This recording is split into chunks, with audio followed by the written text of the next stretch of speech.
আমন্ত্রণ জানাচ্ছি দর্শক মানচিত্রে নিয়মিত আয়োজন কথোপকথনে। আমাকে অনেকেই বলেছেন যে ইরান, ইসরায়েল এবং আমেরিকার যে যুদ্ধ বা সংঘাত চলছে সেখানে আসলে কি হচ্ছে আমি যদি তাদের একটু জানাতাম। আমি চেষ্টা করেছি সেটা জানবার জন্য। 40 বছর ধরে ইসরায়েলের প্রধানমন্ত্রী বেঞ্জামিন নেতানিয়াহুর একটা স্বপ্ন ছিল ইরান আক্রমণ করবার। তিনি এই স্বপ্নটি বহন করেছেন তার রাজনৈতিক জীবনের, কিন্তু কখনোই সেটা বাস্তবায়ন করতে পারেননি। কিন্তু এইবার তিনি সেই সুযোগটি পেয়েছেন। তিনি ট্রাম্পের সাথে আলোচনা করে ইরান আক্রমণ করেছেন। আপনারা একটা জিনিস খেয়াল করেছেন যে নেতানিয়াহু যা বলে ট্রাম্প সেটা মানে। কেন ট্রাম্প নেতানিয়াহুর সব কথা মানতে বাধ্য? একটু ফিরে যায় জেফ্রি অ্যাপস্টেইন ফাইলে। আপনারা নিশ্চয়ই এখনো মনে রেখেছেন এই জেফ্রি অ্যাপস্টেইন তার বিভিন্ন প্রমোদ ভবনে বিশ্বের প্রভাবশালী নেতৃবৃন্দকে নিয়ে যেতেন এবং সেখানে তারা অল্প বয়স্ক তরুণীদের সাথে, কিশোরীদের সাথে প্রমোদে মাততেন। এই যে যারা যারা অ্যাপস্টেইনের প্রমোদখানায় গিয়েছেন সেখানে বিশ্বের অনেক ক্ষমতাসীনদের নাম আছে। বিল ক্লিন্টনের নাম শোনা যায়, সেখানে মার্কিন প্রেসিডেন্ট ডোনাল্ড ট্রাম্পের নামও কিন্তু আছে। এই অ্যাপস্টেইনের প্রমোদখানার যেটা সমস্যা ছিল, এটা ছিল আসলে ইসরায়েলের গোয়েন্দা সংস্থা মোসাদ নিয়ন্ত্রিত। এখানে সবকিছু এমন ভাবে ডিভাইস দিয়ে রেকর্ড করা হতো যে ওখানে যারা গিয়েছেন তাদের সমস্ত অপকর্মের প্রামাণ্য দলিল মোসাদের হাতে রয়ে গেছে, ইসরায়েলের হাতে রয়ে গেছে। ইতিমধ্যেই অ্যাপস্টেইন কর্মকাণ্ডে প্রায় 8 জন শীর্ষ পর্যায়ের ব্যক্তিত্ব সরি বলেছেন এবং আস্তে আস্তে এই তীর ট্রাম্পের দিকে ধেয়ে যাচ্ছিল। ট্রাম্প নিজেকে রক্ষা করবার জন্য মোসাদের কথায় এখন উঠছেন বসছেন বলে অনেকেই দাবি করছেন। তো এই যে 40 বছরের রাজনৈতিক স্বপ্ন বাস্তবায়নের জন্য নেতানিয়াহু যে ইরান আক্রমণ করলেন এবং ট্রাম্প সেখানে ঝাঁপিয়ে পড়লেন, ট্রাম্পের ধারণা ছিল এই আক্রমণটি 4 থেকে 5 দিন স্থায়ী হবে। ট্রাম্প আরো ধারণা করেছিলেন যদি কোনোভাবে ইরানের শীর্ষ নেতৃত্ব, বিশেষ করে আয়াতুল্লাহ আলী খামেইনি সহ বড় বড় মাথাগুলোকে হত্যা করা যায়, তাহলে ইরানের সরকার ভেঙে পড়বে, কলাপস করবে এবং তখন আপার হ্যান্ডে থেকে আমেরিকার যুদ্ধবিরতির প্রস্তাব দেবে, যুদ্ধে জয়ী হবার গৌরব নেবে এবং পুরো ইরানকে তাদের কবজায় নিয়ে আসতে পারবে। কিন্তু ট্রাম্পের এই হিসেবটি কি ভুল প্রমাণিত হয়েছে? এটা নিয়ে এখন ব্যাপকভাবে আলোচনা চলছে। ট্রাম্পের বা আমেরিকার যে গোয়েন্দা সংস্থা সিআইএ এবং অন্যান্য গোয়েন্দা সংস্থা, তারা কিন্তু ট্রাম্পকে বলেছিল যে ইরানকে আক্রমণ করলে, ইরানের শীর্ষ নেতৃত্বকে হত্যা করা হলেও ইরান যে সাথে সাথেই বশ মানবে এটা সম্ভবত হবে না, বরং এই যুদ্ধ তখন আরো ভয়াবহভাবে চারিদিকে ছড়িয়ে যেতে পারে। ট্রাম্প গোয়েন্দা সংস্থার রিপোর্টকে নিজের আমলে নেননি, বরং তিনি নিজে যেটা বিশ্বাস করেন সেটিকেই ধারণ করেছেন। ইরানের শীর্ষ নেতৃবৃন্দকে হত্যা করা হয়েছে, তাদের অনেক গুরুত্বপূর্ণ ব্যক্তিকে হত্যা করা হয়েছে, কিন্তু ইরান সেই অনুযায়ী ভেঙে পড়েনি। এই যুদ্ধে আমেরিকা ডেফিনেটলি বিশ্বের 1 নম্বর সামরিক শক্তি। এটি একটি অসম যুদ্ধ। এই যুদ্ধে ইরানের রসদ একসময় ফুরিয়ে যাবে, আমেরিকার সাথে ইরান পারবে না, এটা নিয়ে কোনো সন্দেহ নেই। কিন্তু ইরান যে 3-4 দিনের মধ্যে কলাপস করবে এটাও আবার ভাবা ঠিক না। ইরান কিন্তু তার সমর কৌশল ঠিক করে রেখেছিল। যে মুহূর্তে সে আক্রান্ত হয়েছে, সে আমেরিকান স্থাপনা মিডল ইস্টে যা ছড়িয়ে আছে সেখানে সে হিট ব্যাক করেছে। ইরান একা না, ইরানের সাথে একটা জঙ্গি নেটওয়ার্ক জড়িত। লেবাননের হেজবুল্লাহ, ইয়েমেনের হুতি, ইরাকের মিলিশিয়া বাহিনী, এরাও কিন্তু ইরানের সাথে সাথে ইসরায়েল এবং মার্কিন স্থাপনায় আক্রমণ শুরু করেছে। অর্থাৎ যুদ্ধটা আর ইরানের মধ্যে সীমিত নাই, এটা এখন ছড়িয়ে পড়েছে। এটি হয়তো ট্রাম্পের হিসেবের বাইরে ছিল। এখন আসলে এই যুদ্ধে কি হচ্ছে, আপনি যদি বাংলাদেশের মিডিয়া দেখেন কিংবা আল জাজিরার ধরনের মিডিয়া দেখেন, তাহলে আপনি ভাববেন যে একদম ইরান আমেরিকাকে ফাটায় ফেলতেছে। পক্ষান্তরে আপনি যদি আমেরিকান মিডিয়া দেখেন, ইসরায়েলের মিডিয়া দেখেন, তাহলে আমেরিকা এবং ইসরায়েলের পক্ষে আপনি অনেক কিছুই পাবেন, কিন্তু তারা সত্যের কাছাকাছি। বাঙ্গু মিডিয়ার মতো তারা সত্যের বিপরীতে নেই। যুদ্ধ চলছে, ডেফিনেটলি আমেরিকা অনেক এগিয়ে আছে, কিন্তু যুদ্ধটা কখন শেষ হবে সেটা নিয়ে কিন্তু সংশয় দেখা দিয়েছে।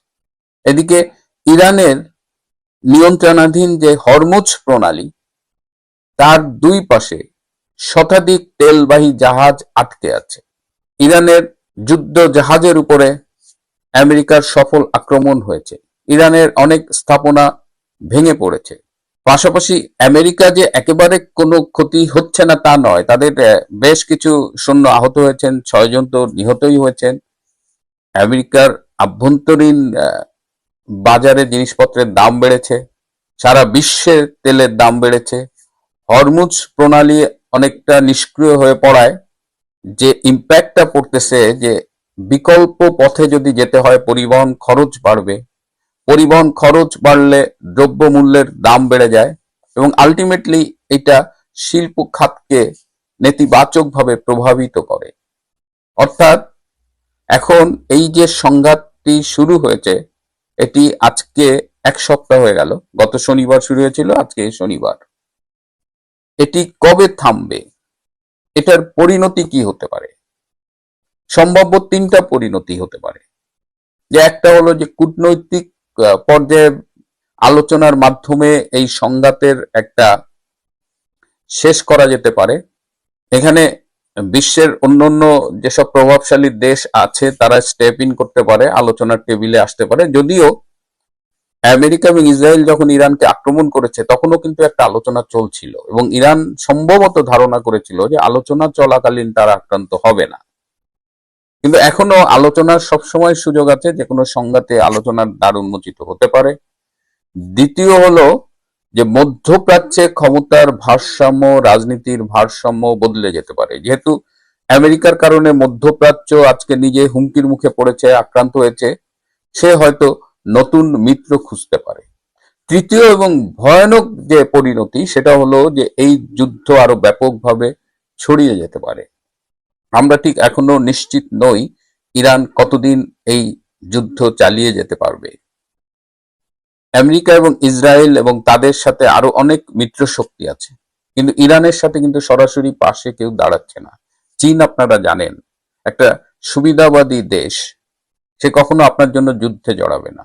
রাশিয়ার সেই বাস্তবতা নেই, সে ইউক্রেন নিয়েই তাকে ব্যস্ত রাখা হয়েছে। যদিও বলা হচ্ছে রাশিয়া ইরানকে গোয়েন্দা তথ্য দিয়ে সাহায্য করছে। এদিকে ট্রাম্প ইরানকে যুদ্ধবিরতির প্রস্তাব দিয়েছিল বলে দাবি করা হচ্ছে এবং ইরান সেটি প্রত্যাখ্যান করে বলেছে যে যুদ্ধবিরতি যদি হয় তা হতে হবে ইরানের শর্তে। এখন ট্রাম্প বলছেন যে পরাজয় স্বীকার না করা পর্যন্ত এই যুদ্ধ চলবে। তার মানে 4-5 দিনের যুদ্ধ আর নেই। গোয়েন্দা তথ্যের উপর নির্ভর না করে ট্রাম্প যে সংঘাতে জড়িয়েছেন সেটা আরো বেশি দিন চলবে এবং এর জন্য সারা পৃথিবীকে ভুগতে হবে। ইতিমধ্যে আবার বলছি যে সব দেশেই তেলের দাম বেড়ে গেছে, বাংলাদেশেও এর প্রভাব এসে অলরেডি পড়েছে।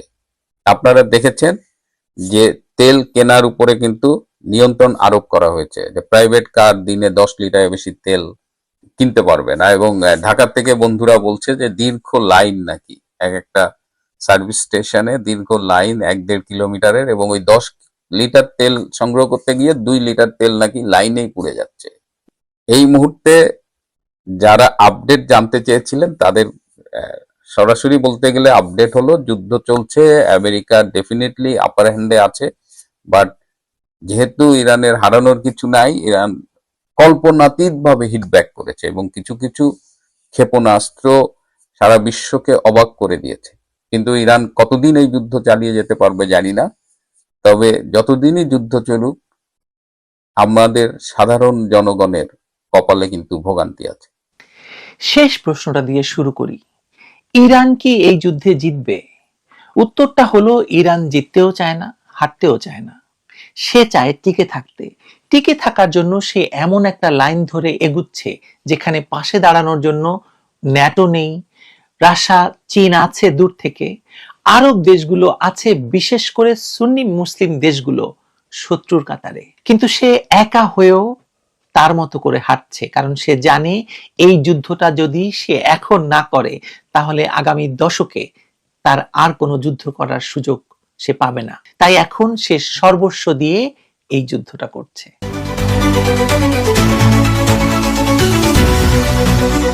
মধ্যপ্রাচ্যের এই যুদ্ধকে যদি ধর্মীয় লড়াই বলে মনে হয় বা ধর্মযুদ্ধ বলে মনে হয়, তাহলে ইরানের ভূমিকা দেখে অবাক না হয়ে পারা যায় না। এই এলাকার কথিত ধার্মিক নেতাদের বা ধর্মরাষ্ট্রগুলোর সরাসরি সমর্থন ছাড়াই ইরান যেন একটা অদৃশ্য ধর্মযুদ্ধের নেতৃত্ব দিচ্ছে, যেখানে তারা নিজেদের অস্তিত্বকে ইসলামী আদর্শের সাথে জড়িয়ে ফেলেছে।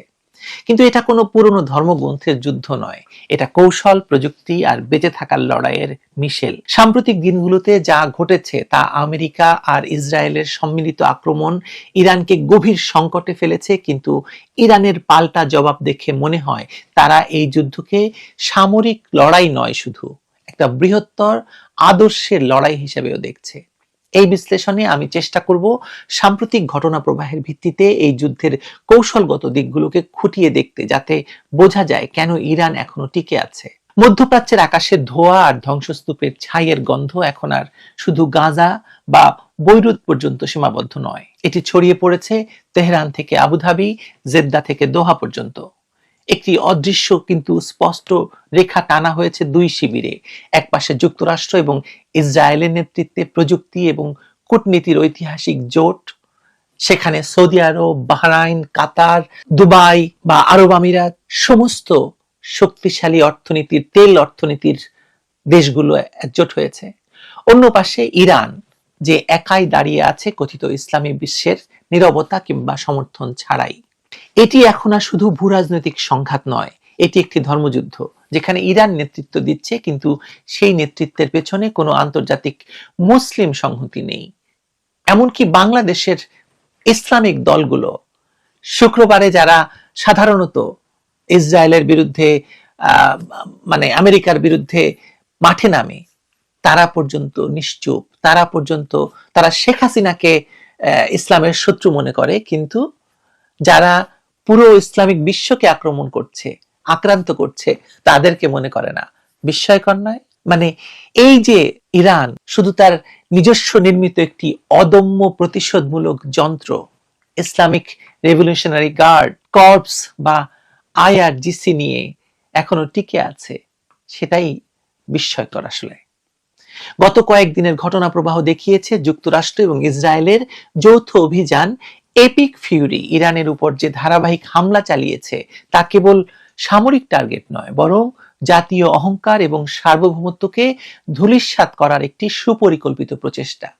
তাদের গোলাবর্ষণে ইরানের 150টিরও বেশি শহরের 5 শতাধিক স্থান ক্ষতিগ্রস্ত হয়েছে, নিহতের সংখ্যা শতাধিক ছাড়িয়েছে।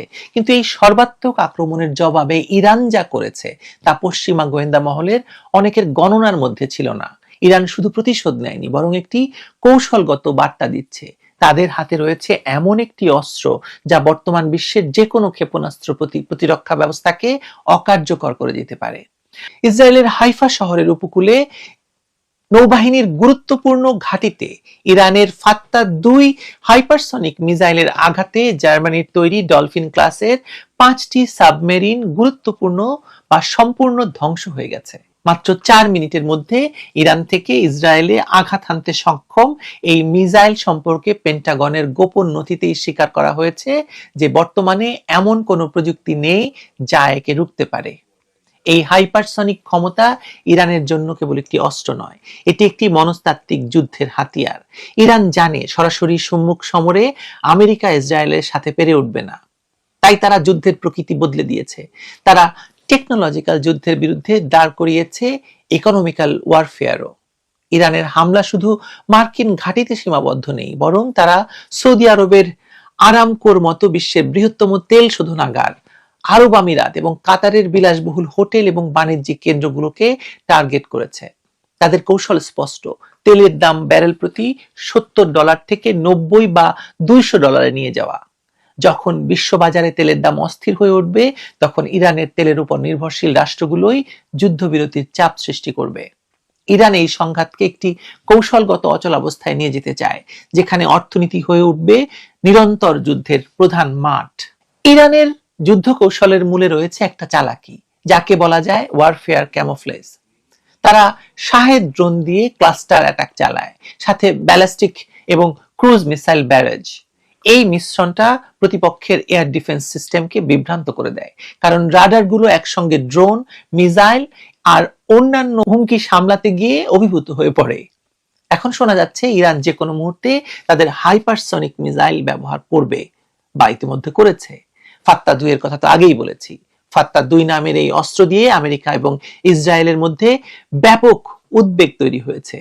2023 সালে ইরান এটা তৈরির ঘোষণা দিয়েছিল, কিন্তু তখন অনেকে এটাকে গুজব বলে উড়িয়ে দিয়েছিল। কিন্তু এখন যুদ্ধের সময়, যুদ্ধের মাঝখানে এই মিসাইলের সম্ভাব্যতা নিয়ে নতুন করে প্রশ্ন উঠেছে।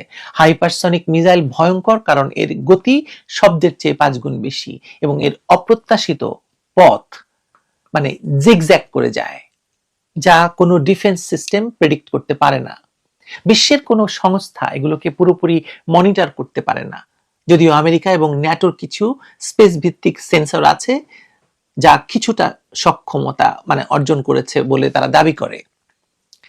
এই কনটেক্সটের যদি চিন্তা করেন আপনি, ওমান উপসাগরে আমেরিকার আব্রাহাম লিঙ্কন ক্যারিয়ার স্ট্রাইক গ্রুপের কথা, এটা একটা অজেয় শক্তি বলে মনে হয়। Aegis defence system, destroyer, F-35 stealth বিমান সব মিলিয়ে এই আব্রাহাম একটা অজেয় একটা ব্যাপার, তাকে কেউ জয় করতে পারবে না। 4 দিন আগে ইরানের হামলা এটা ক্ষতিগ্রস্ত হয়েছে বলে খবর এলেও আমেরিকান সেন্টকম বলছে কোনো মিসাইল অ্যাটাক তাকে ছুঁতে পারেনি। কিন্তু যদি ইরান সত্যি হাইপারসনিক মিসাইল ব্যবহার করে, তাহলে ক্যামোফ্লেজ কৌশলটা কাজে আসবে। প্রথমে ড্রোনের ঝাঁক পাঠিয়ে, সাথে কামিকাজি ড্রোন, তারপর ক্রুজ এবং সর্বশেষে ব্যালিস্টিক মিসাইল। এতে এজিস সিস্টেম স্যাচুরেটেড হয়ে পড়বে, আর সেই ফাঁকে হাইপারসনিক মিসাইল ঢুকে পড়বে।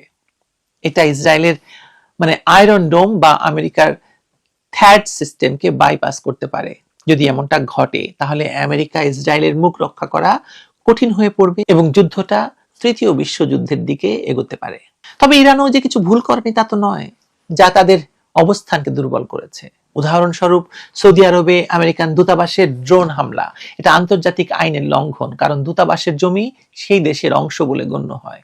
এর ফলে আমেরিকা ইরানের নৌবাহিনীকে প্রায় ধ্বংস করে দিয়েছে।